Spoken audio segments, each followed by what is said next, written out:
I couldn't step away from the job until my team got better. But at the same time, my team couldn't get better because I wouldn't step away. I was just, in this kind of, feedback loop where I really couldn't, get out of it. And what I realized over time was that the fix wasn't more effort.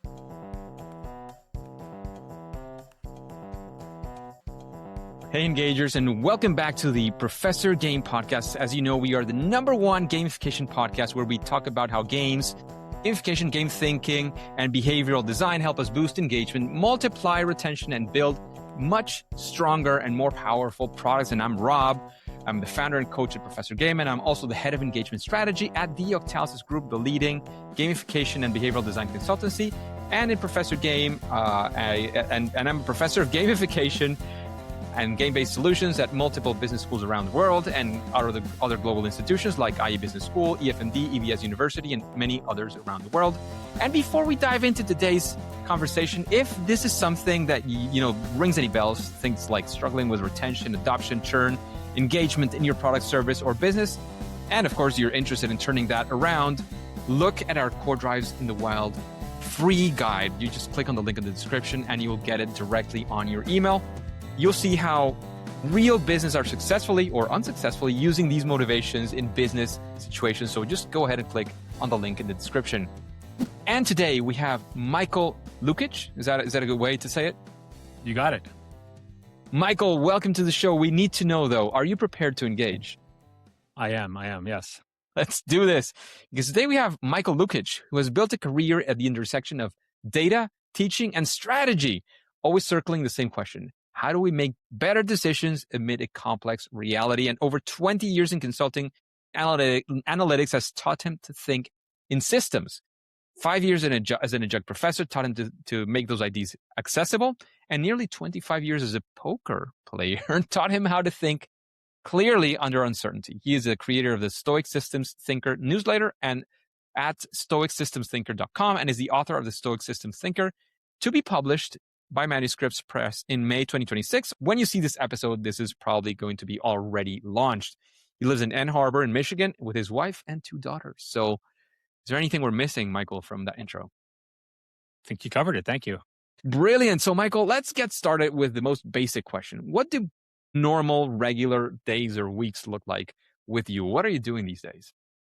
Well, so I wear a lot of hats. As you mentioned there, I'm juggling a lot of things right now. So currently, from a professional standpoint, I run marketing analytics for a major marketing agency in the U.S.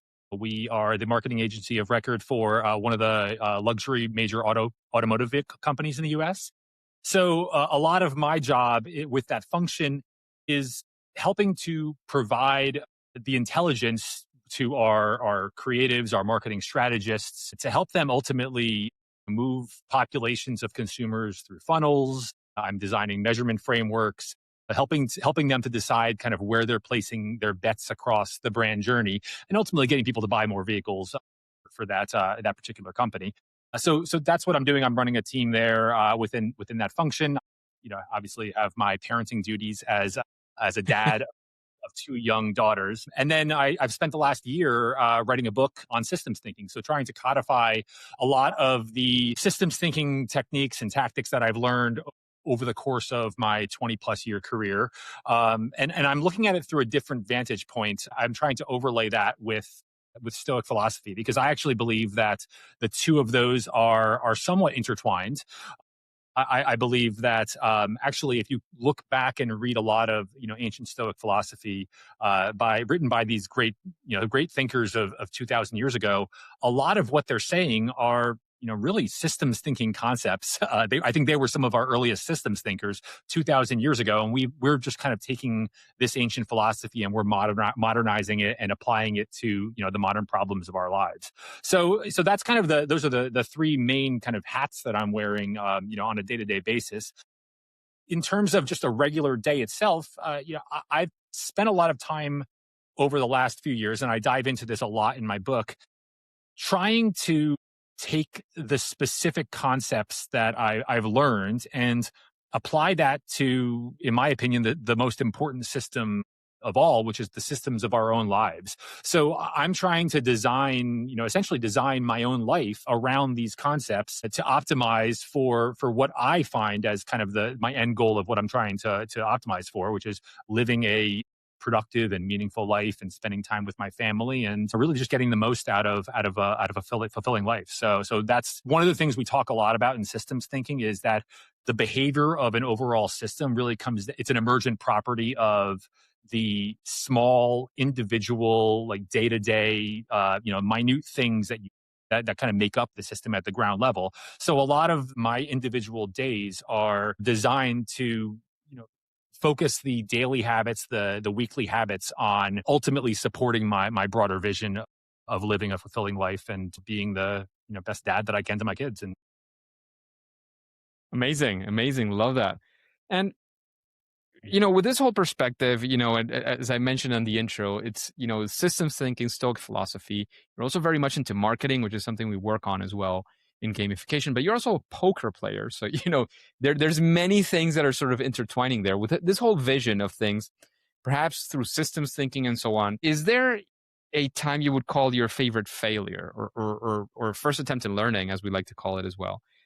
And this has to do a lot with the way that we tend to think in games as well. You're playing the game. Mario is the t-shirt I'm wearing today, but when you start, you just go around and you hit this mushroom and it kills you, right?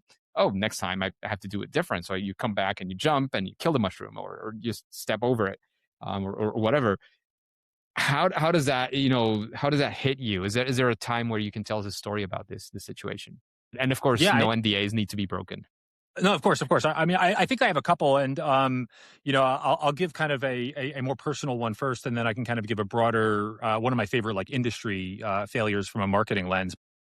Maybe personal one first. And I wrote about this a little bit in my book. I distinctly remember the first time, as I was progressing in my career, the first time I was promoted into a management role, and I went from, being this individual contributor to all of a sudden now I had a team of 4 people, and I'm trying to manage other people's, resources, other people as resourcing as well. And, I obviously jump in, and my obvious next move is to try to delegate, right? I'm trying to delegate to the rest of my team. And, that's my first step. And I tried, and the work comes back wrong, right? So I come back and I have to redo the work. I try leaning into coaching, and I'm frustrated because I'm not getting the same quality that I'm used to providing myself, right? So I ultimately leaned back to, well, the work needs to get done. So I just go redo the work myself. And next thing I know, I'm working 75-hour weeks. I distinctly remember coming home and, not myself at the dinner table. And, I'm seeing relationships that are, I'm struggling a little bit outside of my work life and my personal life. I eventually convinced my boss to bring in a senior consultant to help us out. But 3 months later, my calendar still looks exactly the same. It took me longer than I would have liked to admit that what I've ultimately built was this closed loop system with like zero exit in play, right? I couldn't step away from the job until my team got better, right? But at the same time, my team couldn't get better because I wouldn't step away, right? I was just, in this kind of, feedback loop where I really couldn't, get out of it. And what I realized over time was that the fix wasn't more effort. It was, how do I ultimately redesign this loop, acknowledging that, the work that I was going to get was probably 70% of what I might have produced myself, but I needed to let my team learn through that the hard way. And that was the only way that they were ultimately going to get better. I needed my team to feel the consequences of their own decisions, and ultimately replace my hovering with more of a review cadence that helped me coach them and helped me teach them, turning more into a player coach instead of kind of being this like real-time micro level micromanager in there. So, that was, really ultimately what I came down to was the most highest leverage move that I had in that case there was removing myself from the loop there. I ultimately faced that case where it's like, when do you stop optimizing, for that experience, and ultimately try to build that system where my individual team members can actually like self-improve, which was, kind of where I ultimately landed. But it took me a long time to get there. And that was, a hard-earned struggle to learn. Just saying it ex post sounds easy, right? But it's like when you see it, right? And you say, well, it's like pretending to be, and you can take this for almost any team sport, saying, well, I'm the manager of the team, but then I'm also talking about soccer. I'm also going to be the goalkeeper and the central defense and the right wing and the left wing and, the central midfielder and the advanced midfielder and, the attacker. Well, you just can't do that. Like, no matter how good you are in every single one of positions, it doesn't matter if you're better than every single one of your teammates. You just can't do it. There's no way that you can do that. You have to accept the fact that they'll have their talents and their shortcomings as well. Maybe you can swap players here and there. Like in the company, maybe there was a chance for that. But when you see it like that, it's like, but that just makes sense. But of course, you're in the midst of it, and it's like, no, I can't do this. The client and all that. So it is. I understand it is a struggle. It's really hard to see a system when you are in the weeds itself. You have to oftentimes kind of rise above, right? And, I go back to, this is where the Stoic philosophy, I think, comes in and is really helpful, because I think back to stuff like this often.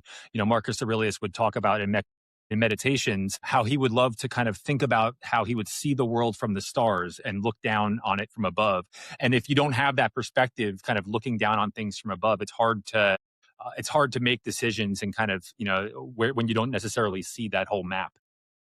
I think another example, though, this is, kind of when I think back to the failures, and this is kind of more of a marketing specific example, but I think about this a lot, of how the marketing industry has evolved over the years. And I'm going to give a framework here, which I want to give credit to a company that I used to work for called Market Bridge. They were, a former colleague of mine there, was super smart and, came up with this framework. And I've been carrying it around for years because the diagnosis only gets more relevant over time. And if you really go back to marketing back in like the 1990s, there was a very limited, or even before, there were a limited number of channels through which you could actually talk to people, right? So, you might have had TV or direct response mail or, print, but it was a manageable number of channels.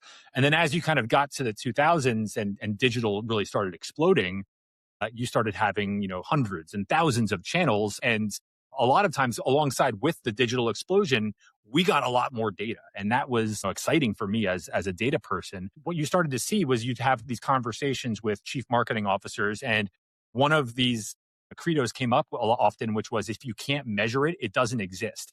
And inherently, things like digital channels, there's a lot of data. It's a lot easier to measure those channels. It's a lot harder to measure these upper funnel TV channels, the brand channels. So at a lot of organizations, you'd see siloed teams, a team responsible for email, a team responsible for digital. They're all competing for budgets, and they're all trying to tell their best measurement story. They're all going to the CMO, the CFO with the data, trying to prove the worth of their individual channels. And money ultimately flowed to the channels where it's easiest to actually measure, those particular channels, which ends up being those lower funnel channels. So investment gets funneled down to the bottom of the funnel. You're neglecting the top of the funnel channels. And as a result, you end up with a top of funnel that's very, very leaky, because no one could really defend upper funnel spend in a boardroom meeting. And the fix here isn't necessarily more measurement. It's actually just redesigning the whole system, understanding that we shouldn't be measuring, channel by channel on an individual basis. We should be looking at that whole system as an entire system, looking through things like multi-channel attribution, using tools like mix models to actually measure the entire system according to a goal, as opposed to falling into this trap of sub-optimization where you're optimizing individual channels to the detriment of the entire goal. That sounds amazing. And in fact, I'm trying to remember which episode it was where I'm talking about, and now I work at the Octalysis group, and I can talk more openly about the Octalysis framework. And one of the things that I was initially, because I've been a product manager as well, not in the marketing, but in the product perspective. And of course, I've been in gamification for a while. And there's some things that are kind of irreconcilable between the two. And one of the bigger issues with product management as it's seen, and this is very modern and it's very good. It has many advantages over sort of traditional product management. In fact, I teach it at the university. I think it's an improvement from what we were doing in the past. However, there is an issue, and it's an overarching issue. The Japanese talk about kaikaku and Kaizen, right? Kaizen, these small improvements is 1%. And it's a brilliant concept. Don't get me wrong. It works for many, many things. Small improvements versus Kaikaku, which is radical innovation, right? The problem is when you see it only through the eyes of Kaikaku or these incremental changes or looking at feature by feature, looking at the data. Oh yeah, how did this? Problem is there's two problems, main problems. The one is you can end up very easily with a Frankenstein. All those silos start doing their own thing all over the place and you don't have a coherent story. You can't look at the whole picture. And of course, that makes you not optimize for what is ultimately more important, which is not which is the best channel, but it is where do you get the overall best results. If that means this channel is going to perform worse, and this one, which is very small, is going to perform better, but that means that you overall get more clients, well, that's a good thing, right? You think about it in systems, right? So that's one thing. When you don't think in systems, you get Frankensteins. And the other thing is that there's this whole issue with data. Data tends, and there's a good example of this, Zynga games, right? You probably remember some of these. They over-relied on data. And yes, you do this feature, it gets people to come back more every day this month. Fantastic. Put in the feature, another feature, another feature. They managed to keep this manageable outside of Frankenstein, but they were over-relying on what we call black hat core drives, which is things that drive urgency, scarcity, and make you feel as a player, as a user, out of control. Because that's what data gives you immediate results, right? It says, oh, did this work? The A/B testing, which one's better, this or this? Well, of course, if you measure in a week, it's going to tell you what performs better in a week. Do you do A/B testing for 2 years? No one does A/B testing for 2 years. Not YouTube, not anybody, right? Because that doesn't make sense. Problem is you're not thinking of how does that perform as a system, and sometimes in the long term makes sense. So that's one of the things that we found is very challenging of that approach, and it's where definitely I think that product management can benefit from having a vision of, oh yeah, I have this feature, it works better, but how does that affect the system where motivation has to be considered not only in the immediate urgency, but also with higher black hat things that make you feel better, make you feel in control, although they don't drive the urgency as the black hat. How do you combine these two things, and then extrinsic and intrinsic rewards? It's a whole deep topic, but it definitely reminded me of that very, very much. I love that. Good stuff. Good stuff. So, Mike, with all your experience and all the stuff that you've been doing in terms of, seeing that, it seems like systems thinking and the way you approach it has a lot in common with some of these, at least overall, with these philosophies. What would you say is a good practice when looking at a project, looking at a marketing campaign or a marketing strategy? What is a good practice? Like maybe do this and you'll definitely get better results. No silver bullets. That's usually not the case. But is there anything that you would say goes in that direction? I think in general, I try to kind of frame it. I live a lot more with frameworks, right? And I don't think there is, you're obviously, like what you said, there's no kind of magic silver bullet that's going to be, do this and you are obviously guaranteed towards success. But I think you want to be hyper focused on what is the desired action or what's the desired goal, right? And you need to be crystal clear on what it is that you're trying to optimize for.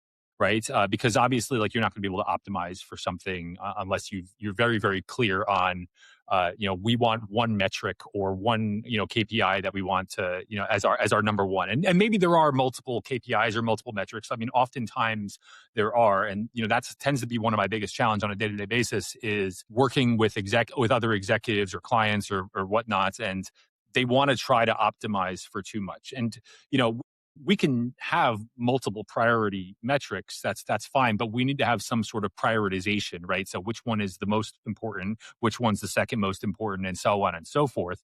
Knowing that when there are conflicts between those two, what takes precedence over one, right? So there's having some very clear clarity as to what it is that you're trying to accomplish. I'm a big fan of mapping systems, which sounds simple, but it's just drawing out the components, right? And we talked about this briefly before we actually started the recording here, but systems thinking, there are two of the people who I came across a lot in my research to my book.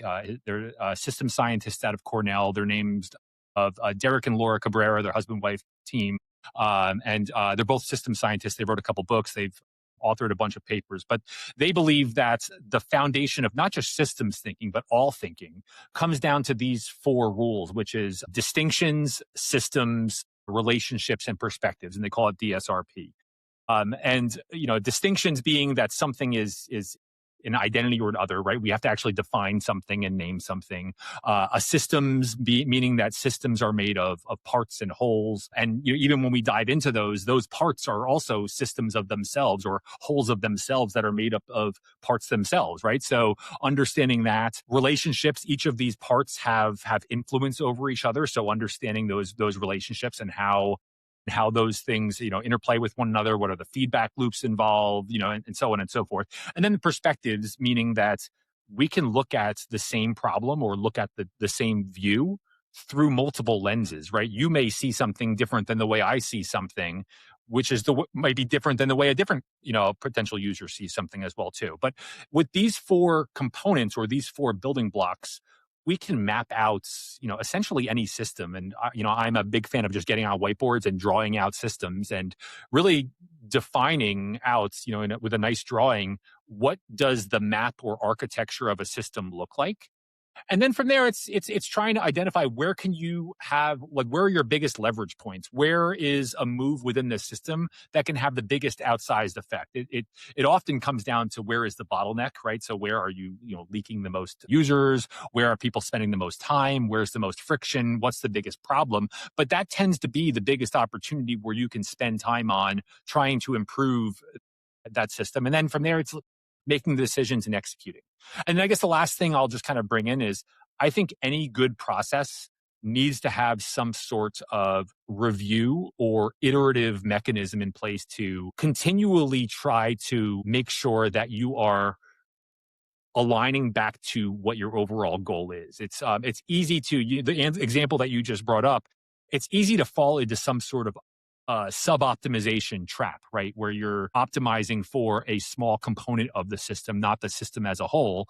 That's okay. That happens to us all the time, whether it's in, marketing, whether it's in our own lives, right? We do this all the time where we try to optimize for something. You go to your own life, right? And you talk about you're trying to you get on a fitness plan and you're like, I'm going to, go work out 6 times a week. And then next thing you know, you're exhausted and you kind of overcorrect the wrong way and it spills out into the rest of your life. So we fall into these sub-optimization traps all the time. It's important to make sure that we have regular review cadences to kind of reset us and make sure that we are always pointed to our North Star, our overall goal that's going to kind of like lead us to the where we want to ultimately strive towards. Love it. And I'm sorry, but I have to bring a couple of things back as well to, one is on the strategy dashboard, as we call it. We always like to have the business metrics, and you said about prioritization. That's one of the rules. Like, you can have 100 things that you want to measure, but you have to have them ordered, and especially the top 3, maybe top 6. And some clear examples that, when we talked about desired actions before the interview, it's when you go to a web page, right? What they're prioritizing for at the moment, not just, accept cookies or don't accept cookies. You should be able to clearly distinguish, even if it's in a different language that you're able to understand, what it is that you want them to do. That should happen in a marketing campaign. That should happen in an app. That should happen in a web page. That should happen when you enter an experience. It should always be very clear. And that clear prioritization, if it's done well, it should be aligned to the overarching top business metric or, next most important business objective. If you cannot impact number 1, then fine, that's good. How does it positively impact number 2 or worst case, number 3? Like, if it doesn't belong here. You completely need it to go for sure. So love that. Love how you put that together as well. And it all comes back, the system thinking and having that North Star, always making sure that everything you do is always hitting on that business metric direction. And we call it business metrics, but this also applies for NGOs. This applies for education. This applies for many other things as well. It's just a title that we gave it, but that's very, very crucial to the way we work. And Michael, with what we've been discussing and part of the perspective you've seen, both you describing and me sort of replying to you and getting back with some other, things that come to my head. Is there anybody that you would think, oh, I'd really like to listen to the perspective of this other person, answering these questions as well on the Professor Game podcast? I thought about this and there's a couple of people actually. So, one I think would be really interesting is, the massive best-selling author, James Clear. I think, when I think of like Atomic Habits, like, to me, like, Atomic Habits is just the gamification of self-improvement, right? So, like, it's a big one. It's a huge one. right? But like I would be, I'm sure a lot of what he does, it's the same DNA of everything that you cover. It's just applied to behavioral change, and I think that would be somewhat interesting. But I'm also going to like say this from a more stoic lens. I think Ryan Holiday would be an interesting one as well, because oftentimes, and I struggle with this a lot as a marketer, is as marketers, it's easy sometimes to kind of toe the line, right, of the ethical side of things, right? And oftentimes, for me at least, I think anytime you get close to that line, like that's generally too far for my comfort, right? Like I want to steer towards kind of being far away from that boundary. But I'd be interested of just a stoic angle, especially as from a guy like Holiday who has a marketing background as well too, which is a useful counterweight that kind of grounds engagement design in more of like an ethical frame as well too. Makes a lot of sense. And keeping up with the recommendations, what book would you recommend these engagers? There is, Of so course, like next to your book, which is coming up and will be available, and hopefully send me the link so when we launch it, it's there. I appreciate that. I was not going to recommend my own book, but I appreciate that as well too. The Bible of Systems Thinking is a book called Thinking in Systems by Donella Meadows. She wrote this. She was a systems scientist, devoted most of her research and work to environmental systems. But again, as we've kind of learned from systems thinking, a lot of these concepts apply to systems across all different types and all different domains. And this is just a foundational text that gives the language of systems. It talks about feedback loops and stocks and flows and inflows and outflows, delays. It's a great, great, great book that is really codifies the language through which we can actually, map out all of the designs of all of our various systems in the world. Makes a lot of sense. And you were talking about feedback loops. That's fundamental. If you're creating gamified systems, people have to receive feedback. If it's only a one-way thing, it usually is a lot harder to design around and gives you mixed results, let's call it, in a way. In this whole stoic systems thinking and perhaps, a gamification tilt to that, what would you say is your superpower? That thing that you do, it doesn't have to be absolutely unique, but that thing that you do at least better than most other people that makes you stand up. Yeah, I think for me, my superpower is translation. And a lot of my job is sitting at the intersection of various kind of domains in the business world. So I've, you mentioned this in the intro, but I've working in marketing data and technology for the last 20 plus years or so. I've had to jump from boardroom meetings with CMOs straight to meetings with my data engineers, to meetings with the technical teams, to meeting with product managers. And oftentimes I'm having to have similar conversations, but translating that to the various audiences that I'm in those various meetings. But, I'm in the CMO, CFO conversations, and it needs to boil back down to how are we making money? How are we, earning revenue? How are we maximizing our profit? Whereas I translate that back to, having a conversation with our data engineers, then we need to talk about APIs and data pipelines and how do we transform the data into something more manageable. Our product managers are building dashboards and trying to ship features to various end users, right? So all of these I'm swimming in the same lanes, having, similar conversations with the same kind of core set of topics, but having to be able to translate that, understanding for each of those audiences what they know already, what they don't know already, and how can I kind of take each of those topics and frame it in a way that's going to not just be something that they'd understand, but something that can help them make better decisions and help them to get better, kind of get a good sense of the landscape of the world. Amazing. Amazing. Thank you very much for that. And now a typical question that it tends to be very hard. Maybe you already know the answer for you, but it has to do with games, right? So I would like to ask you, maybe I have a guess at what the answer is, but I would like to know what is your favorite game? So I've been a game. Had a love of games through my entire life. So I've played. I think it kind of yields to my competitive side of things.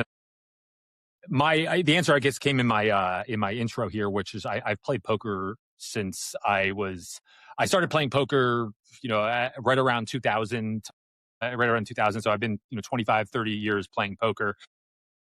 To me, poker is the perfect the perfect game where a lot of the analogies or lessons that I draw from life comes from poker. I mean, it has everything in it. There's variable rewards. I'm trying to make decisions under uncertainty and incomplete information. There's social mechanics there. There's faulty learning loops, right? Like just because I play well doesn't mean I actually win, and vice versa. Just because I play poorly doesn't mean I actually lose. There's, every, stoic principle that I have, there's a perfect analog in poker. Every systems principle, half the framework in the book, honestly, started at the poker table. So that to me is my favorite game. But I actually I play a lot of games anyway. You can see the, double monitors that I have behind me. I tend to play some computer games as well too. So I love games. Amazing, amazing. So, Michael, thank you very much for the time you've invested today with us and the Engagers. Is there anything else you'd like to say? Of course, let us know where we can find out more about you, your upcoming book, which, again, when you're seeing this, it's already live. I don't know, anywhere you want to lead us. Yeah, I mean, to me, I wrap it up is one of the things that I've learned over the course of writing this book over the last 18 months or so, and one of the perspectives that I've kind of had is, while we call it systems thinking, to me, systems thinking is just thinking. It's thinking in a structured manner, and it's applicable to all things. I think there's overlaps or parallels with, a lot of the other kind of, schools of thinking, design thinking, critical thinking. I mean, they all kind of swim in the same pools. But, I guess, just from there, to me, the advice that I always give when people are thinking through, like, how do I kind of get started with systems thinking or whatnot, is just starting with understanding the map of things and not necessarily the individual mechanics. So trying to find out, and map out what the entire universe looks like, and find the individual leverage points that you can make, where you can actually have an outsized impact within those systems. And then the last kind of stoic piece that I would say there is focusing on the specific things that you can control, because oftentimes in systems, there's lots of things in systems that are completely out of our control. And focusing our energies and trying to change those things is kind of a pointless exercise. So zeroing in on those things that you actually can control, and that's where you're going to have the biggest bang for your buck.